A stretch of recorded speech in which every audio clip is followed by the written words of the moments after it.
Salve, salve, galerinha do Aula Paraná! Tudo beleza com vocês? Tudo bem?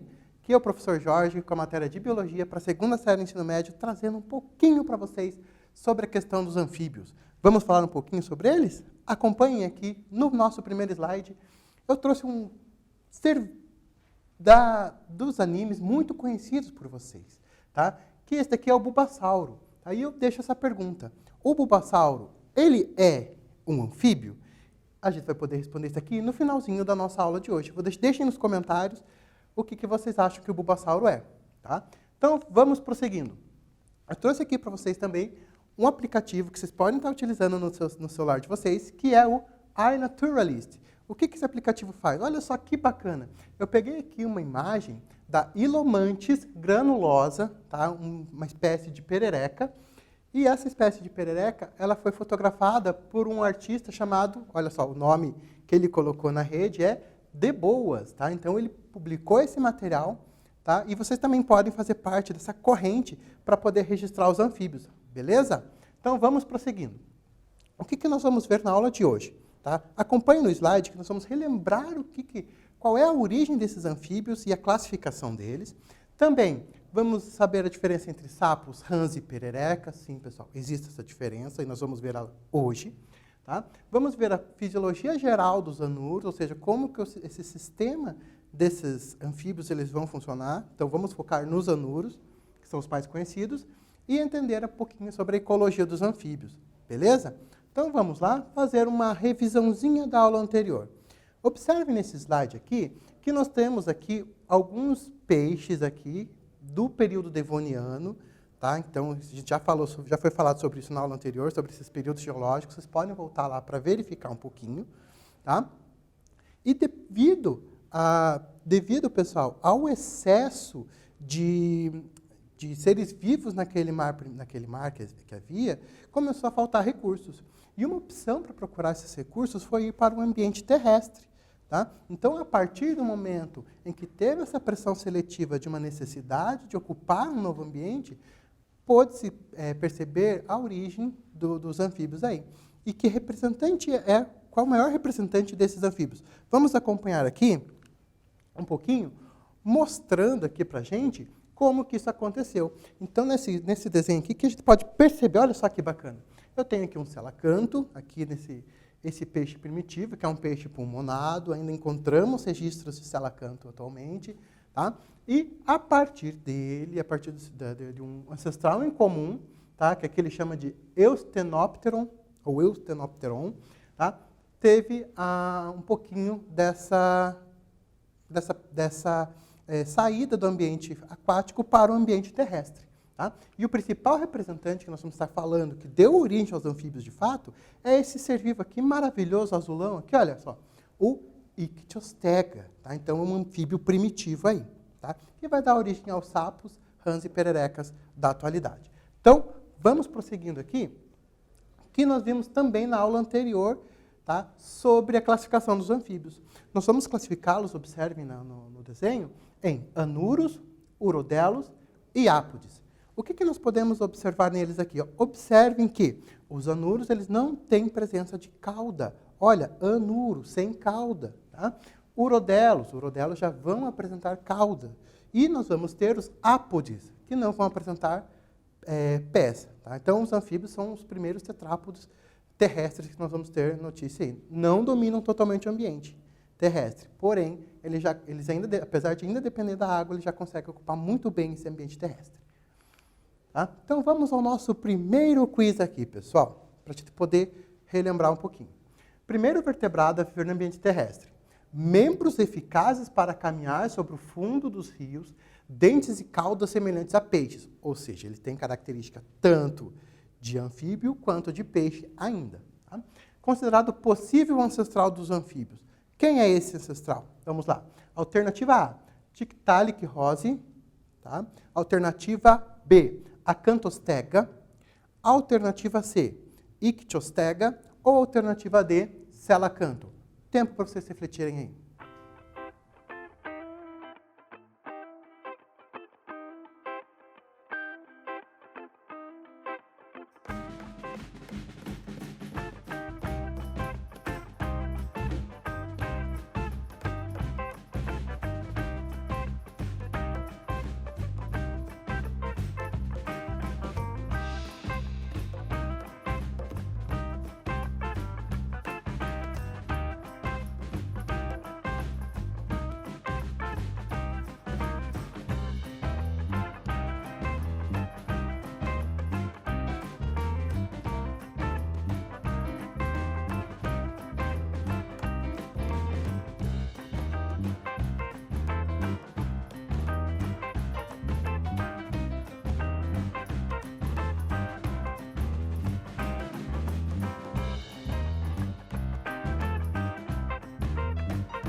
Beleza, pessoal? Conseguiram encontrar a resposta? Foi bem tranquilinho?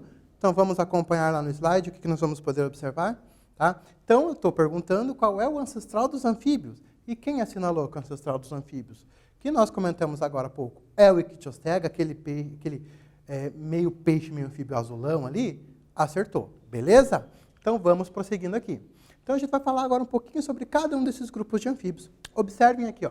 Aqui eu tenho, tá, os ápodes, ou seja, os anfíbios, que não vão apresentar patas. Tá? Então, isso a gente já viu na aula anterior. Então, hoje só vamos fazer uma revisão da diferença entre eles. Além dos ápodes, nós vamos ter aqui também os urodelos. Inclusive, eu trouxe um Pokémonzinho aqui para vocês de novo, que foi... ele foi baseado em um ser vivo existente, tá? Ele foi baseado no Axolote aqui, tá? Então, o Pokémon ele traz muito disso, eles associam com os seres vivos da vida real. Vocês vão poder acompanhar isso, tá? E eu vou deixar um desafio para vocês encontrarem outros urodelos presentes no Pokémon e deixar também nos comentários aí, tá? Ou anotar no caderno também, beleza? Tá? Então, além dos urodelos, que vão ser os anfíbios com caudas, nós vamos ter os anuros, olha só, que vão ser os sapos, rãs e pererecas. Os anfíbios que vão apresentar ausência de cauda. E nós vamos ver a diferença entre eles daqui a pouquinho. Tá? E agora, pessoal, qual é a diferença entre sapo, rã e perereca? São bem simples essas diferenças. A gente vai analisar agora as principais delas. O sapo, por exemplo, ele vai apresentar uma pele mais espessa. Tá? Então, ele tem uma pele mais grossa, porque ele sobrevive mais tempo dentro do ambiente terrestre. E também as pernas do sapo são curtas. Tá? Então, ele vai conseguir dar pelo curto. Diferente da rã, que vai apresentar uma pele mais úmida, e essa pele mais úmida que a rã vai apresentar é justamente porque ela tem mais dependência de água. E como ela tem mais dependência de água, ela vai passar maior parte desse período dentro da água e apresenta membranas interdigitais. Essas membranas interdigitais servem para melhorar a natação da rã. Notem, vamos olhar aqui, pessoal. Notem que ela também vai apresentar pernas posteriores longas. Justamente para quê? Para poder melhorar o nado desse ser vivo aí.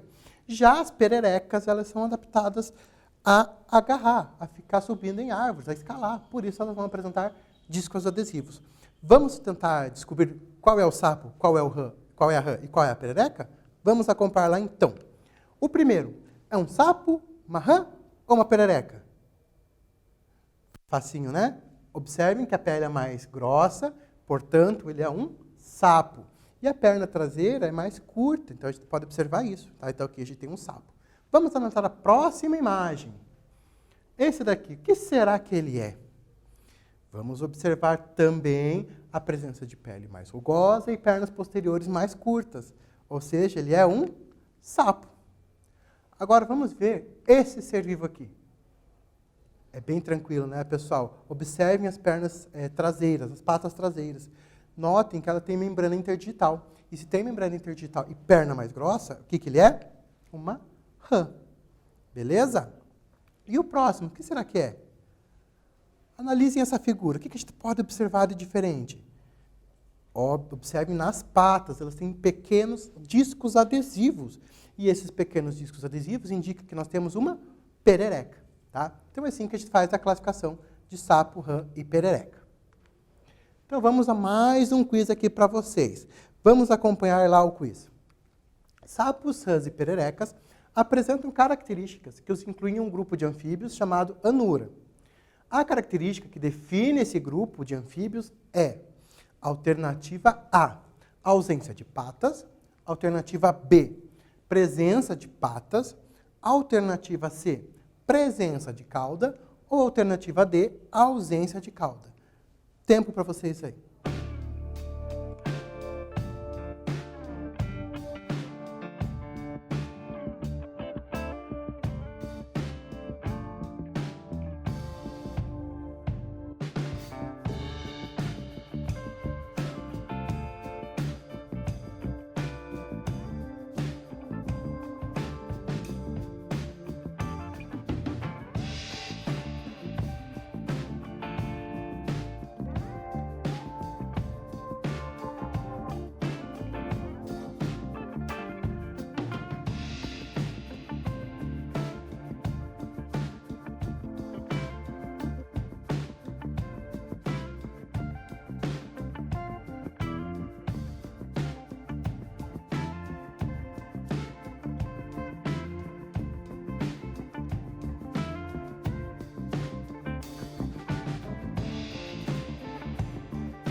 Beleza, pessoal? Conseguiram encontrar a resposta? Então vamos lá. Quando eu falo de sapo, rã e perereca, que características que eles têm em comum? Beleza, quem assinalou ali ausência de cauda, acertou, porque é a característica principal dos anuros. Agora, nós vamos trazer para vocês um exercício um pouquinho mais complexo, que vai exigir um pouquinho mais da reflexão. Vamos lá? Pergunta é, os anfíbios podem ser divididos em anuros, urodelos e gimnofionos, que são os ápodes. Os anuros são aqueles que possuem patas, entretanto, não apresentam cauda, que a gente já viu na questão anterior. Entre seus representantes, podemos citar alternativa A, sapos, rãs e salamandras. Alternativa B, salamandras, tritões e cecílias. Alternativa C, cobras cegas, sapos e pererecas. Alternativa D, salamandra, cobras cegas e tritões. Ou alternativa E, sapos, pererecas e rãs. Um tempo para vocês refletirem nessa questão.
Beleza, pessoal? Conseguiram descobrir aqui o que nós vamos apresentar? Quais são os anuros, os representantes dos anuros? Então, vamos lá? Quem assinalou que os representantes dos anuros são sapos, pererecas e rãs, acertou. E agora também vocês já sabem como diferenciar um sapo, uma rã e uma perereca. Agora a gente vai falar um pouquinho sobre a fisiologia desses anfíbios aqui. Tá? O que a gente vai falar um pouquinho dentro dessa fisiologia? Pessoal, se a gente trabalhou até agora a questão de peixes, que eram animais dependentes da água para respiração, por exemplo, respiração branquial, agora nós vamos ter uma diversidade um pouco maior de tipos de respiração, já que eles tiveram uma pressão seletiva para ocupar esse ambiente terrestre. Então vamos observar o que acontece aqui na respiração dos anfíbios? Analisando a imagem, nós temos aqui um exemplo, tá, de trocas gasosas em anuros. Tá? A gente sempre vai focar em anuros, em sapos, rãs e pererecas, tá? Porque são os mais diversos que a gente vai observar aí, que a gente tem mais acesso. Tá? Então, os anuros eles vão ter dois tipos de respiração, tanto uma respiração pulmonar, quanto uma respiração cutânea, assim, pela pele. Por isso, quando você joga sal no sapinho, você vai prejudicar a respiração dele. Então, pessoal, evitem fazer esse tipo de coisa, de jogar sal no sapinho, beleza? Nem no sapo, nem na rã, nem na perereca. Imagina você, por exemplo, encher seu nariz de sal. Você estaria ficando asfixiado da mesma forma, acontece com os anuros. Apesar de que eles também vão apresentar pulmões, só que esses pulmões eles são pouco desenvolvidos. Então, eles estão passando por um processo ainda de adaptação ao ambiente terrestre. Tá? Os urodelos, que vão ser aqueles que vão apresentar cauda, eles vão ter uma respiração cutânea, uma respiração pela pele. E as larvas, o estágio larval dos anuros, vai ter respiração branquial, beleza? Tá? Então, aqui nós temos trazendo um representante dos anuros, aqui o sapo. A gente já vai falar também sobre a glândula paratoide. Circulação nos anfíbios. Nós vimos lá nos peixes que nós tínhamos apenas um ventrículo e um átrio. Agora, o que nós vamos apresentar aqui de diferente, de novidade evolutiva dentro do sistema circulatório? A presença de um ventrículo e de 2 átrios. Então, o que eu vou ter aqui também? Tá? É uma circulação unidirecional, ou seja, vai seguir apenas uma direção. Ela é uma respiração também pulmonar, ou seja, tem a presença de pulmões, e é sistêmica, ou seja, esse sangue vai irrigar todos os sistemas do anfíbio. Tá? Então, circulação sistêmica, ou seja, irrigando todos os sistemas desse anfíbio, e a parte pulmonar aqui. Beleza? Por isso que eu falo que essa respiração ela é pulmonar e sistêmica.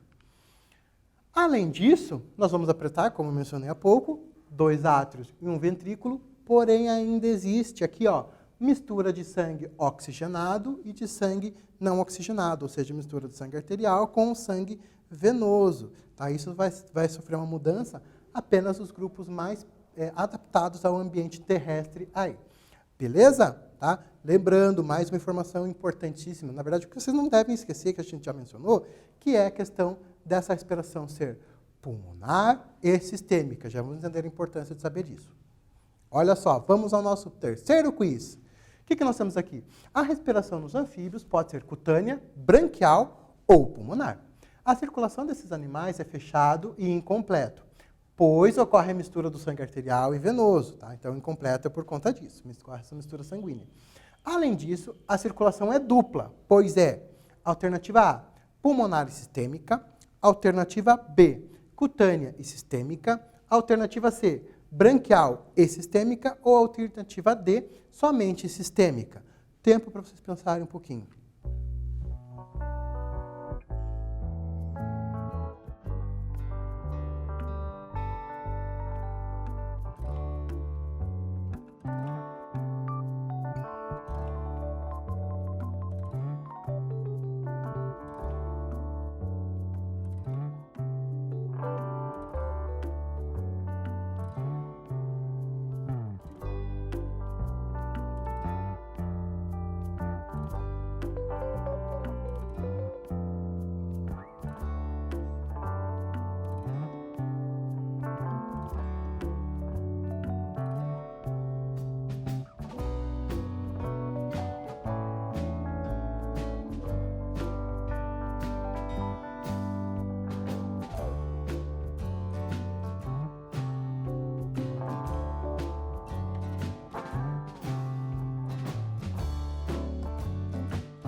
Belezinha, pessoal? Conseguiram encontrar a resposta aqui? Susse no mousse? Então vamos lá analisar novamente a questão. Ele fala que a circulação dos anfíbios ela é dupla. Por que ela é?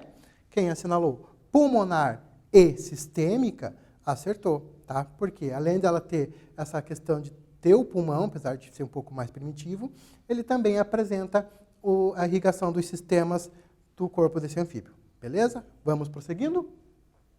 Excreção, pessoal. Vamos notar aqui que nós vamos ter 2 tipos de excreção nos anfíbios, tá? Tanto a ureia quanto a amônia.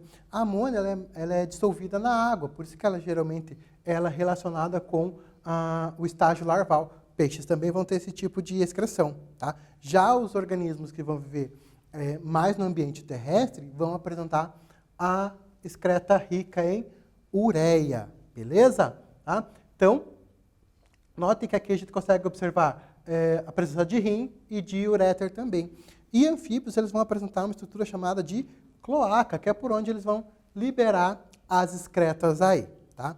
O sistema digestório deles vai ser completo, com início na boca e término no ânus também, que já é uma característica que a gente vem observando desde alguns grupos que se já trabalharam lá, como, por exemplo, os próprios artrópodes já têm o sistema digestório completo, beleza? Vamos prosseguindo. Reprodução. Pessoal, vamos analisar aqui essa imagem, que a gente já consegue entender um pouquinho sobre a reprodução dos anfíbios. Tá? Então, existe uma coisa chamada aqui metamorfose. Ou seja, ele vai apresentar dois estágios de vida, um adaptado ao ambiente aquático, o outro ao ambiente de água e o outro em ambiente terrestre. Tá? Então, eles são dioicos, ou seja, têm sexos separados e são ovíparos, botam ovos. Além disso, eles têm desenvolvimento indireto. Por que, professor, desenvolvimento indireto? Porque vai passar pelo processo da metamorfose. Vocês estão notando aqui que eu tenho um macho abraçado a uma fêmea? O nome desse abraço nupcial é amplexo e faz parte do ritual de acasalamento dos anfíbios. A fecundação ela é externa, tá? Então é deixado os gametos femininos na água e depois é fecundado pelo masculino. Tá? Então os óvulos e espermatozoides, o ovo fecundado ele forma uma cápsula gelatinosa, não apresenta casca, tá? E esse embrião vai passar por um processo de metamorfose até chegar na fase adulta ainda. Tá? Existe uma relação de cuidado parental. Tá? Então, alguns grupos de anfíbios, de anuros, eles têm esse cuidado com a prole, outros não vão apresentar cuidado com a prole. Então, é bem variável essa questão. E o abraço nupcial, a gente observa aqui o amplexo, tá? Que é bem característico dos anuros. Pessoal, olha só que legal. Quem já passou, por exemplo, num próximo lugar onde tem bastante mato, bastante área verde, e observou o coachar de sapos e de pererecas, principalmente. Tá? A vocalização faz parte do ritual de acasalamento, também faz parte de forma de defender território. Tá? Então, é a característica ecológica dos anfíbios. Então, eu deixei ali um QR Code para vocês, no slide, vamos observar lá, para vocês poderem escutar o coachar de algumas pererecas. Tá? Então, é bem interessante, porque cada espécie tem um coachar diferenciado aí. Tá? Então, eles enchem essa bolsa e, a partir desse enchimento, eles conseguem coachar aí.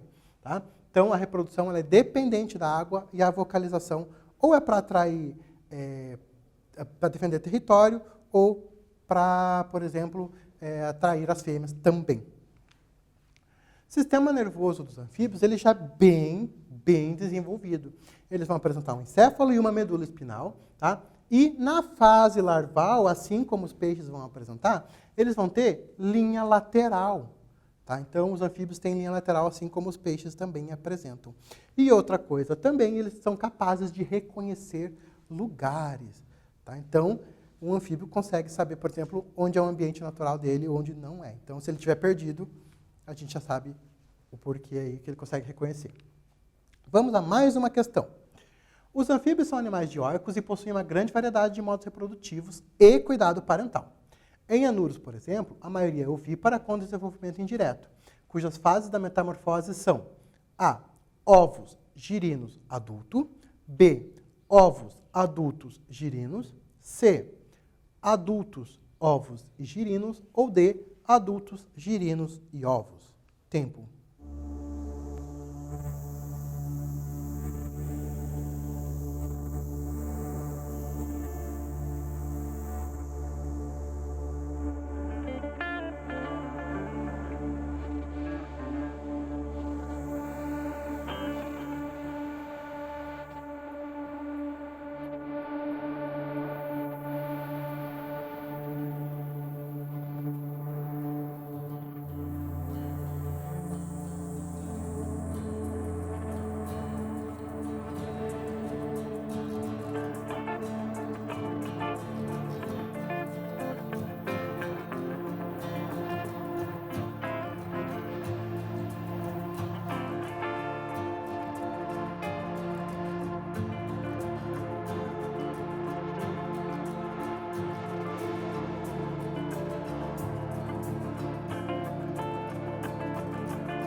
Beleza, pessoal? Tranquilo? Conseguiram descobrir? Vamos analisar lá? As fases da metamorfose do anfíbio são, dos anúrios, que nós estamos comentando, ovos, girinos e adulto. Belezinha? Então é bem tranquilo essa questão. Ecologia. Tá? Nós vamos falar, dentro da ecologia dos anfíbios, sobre o aposematismo, ou seja, são cores que eles vão utilizar para poder mostrar para os predadores ou que ele tem um mau sabor ou que ele é venenoso. Tá? Então, geralmente, o veneno de sapos e pererecas está relacionado ao aposematismo, presença de cores intensas. E existe um anfíbio, tá? Que ele produz uma substância, uma toxina, que está sendo estudada, inclusive, para combate a bactérias, ao HIV e também a protozoários. Isso dentro do Brasil, tá? Dentro da fauna brasileira. Por isso que é muito importante a gente estar cuidando da nossa fauna aí. Tá? Nós temos também as glândulas paratoides. Tá? Por exemplo, essas glândulas, quando elas são pressionadas, por exemplo, por um predador, elas vão liberar uma toxina que vai fazer com que o predador largue o sapo que tenha a glândula presente ali. Tá? Então, anúrios vão apresentar, os sapos vão apresentar essas glândulas, e algumas salamandras, inclusive, também vão apresentar. Então, e a vocalização, para que vai servir essa vocalização? A gente já mencionou um pouquinho sobre ela e vamos concluir aqui. Que ela é utilizada para reprodução, para defesa de território, como agonístico, ou seja, se ela estiver, por exemplo, sendo atacada por uma cobra, ele vai começar a vocalizar de agonia, para ser solto, ou de soltura. Quando um macho dá um amplexo em outro macho também, ele também vai fazer vocalização. Cadeia alimentar, eles são importantes no controle de insetos e invertebrados peçonhentos. O sapo cururu, lá da beira do rio, ele é um predador de escorpiões, inclusive escorpiões peçonhentos para a gente. Tá? Mais uma perguntinha aqui. Entre os animais, colorações intensas como azul, amarelo, vermelho e verde, e uma combinação dessas com preto e branco, são indícios de que eles são venenosos ou impalatáveis. Essa forma de sinalização chama-se alternativa A, mimetismo, B, aposematismo, C, protocooperação ou D, amplexo.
Belezinha, pessoal? Quem assinalou que a sinalização de advertência chama-se aposematismo, acertou. Belezinha? Então, vamos prosseguindo aqui para o nosso último exercício. Vamos lá? De acordo com as características gerais da classe anfíbia, marque verdadeiro ou falso nas alternativas abaixo. Primeira alternativa. Os anfíbios são vertebrados tetrápodes, cujos adultos possuem glândulas na pele para facilitar a respiração cutânea. Segunda. Os anfíbios são animais dioicos, ovíparos com fecundação externa e desenvolvimento direto. Terceira, os anfíbios adultos excretam amônia por meio de rins, enquanto a forma larval excreta ureia. Os anfíbios, na próxima alternativa, na quarta alternativa, possuem circulação dupla e completa. E na última alternativa, o sistema nervoso dos anfíbios é composto por 10 pares de nervos cranianos. Então, tempo para vocês aí.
Beleza, pessoal? Vamos à correção dos exercícios?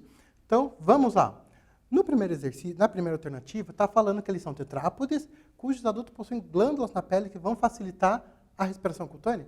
Pessoal, os anfíbios também têm respiração cutânea e eles são vertebrados tetrápodes. Verdadeiro. A segunda, eles são dioicos, ovíparos com fecundação externa. Beleza? Porém, o desenvolvimento ele é indireto, não é desenvolvimento direto, então é falso. Próximo. Os anfíbios adultos excretam amônia por meio de rins, enquanto a forma larval excreta ureia. É o contrário. A forma larval excreta amônia e a forma adulta excreta ureia. Tá? Próximo. Os anfíbios possuem circulação dupla e completa. Pessoal, quando eu falo em circulação completa, eu estou falando em ter sangue venoso e arterial separados. Eles não têm, portanto, falso. E na última, o sistema nervoso dos anfíbios é composto por 10 pares de nervos cranianos. Então, ele é bem desenvolvido, então é verdadeiro. Beleza? Então, o que nós vimos na aula de hoje, pessoal? Nós vimos a origem dos anfíbios e sua classificação, reconhecemos a diferença entre sapos, rãs e pererecas, fisiologia dos anfíbios anuros e um pouquinho da ecologia deles. Tá bom? Um abraço para vocês, tenham uma ótima semana, um ótimo dia, um abraço e tchau, tchau.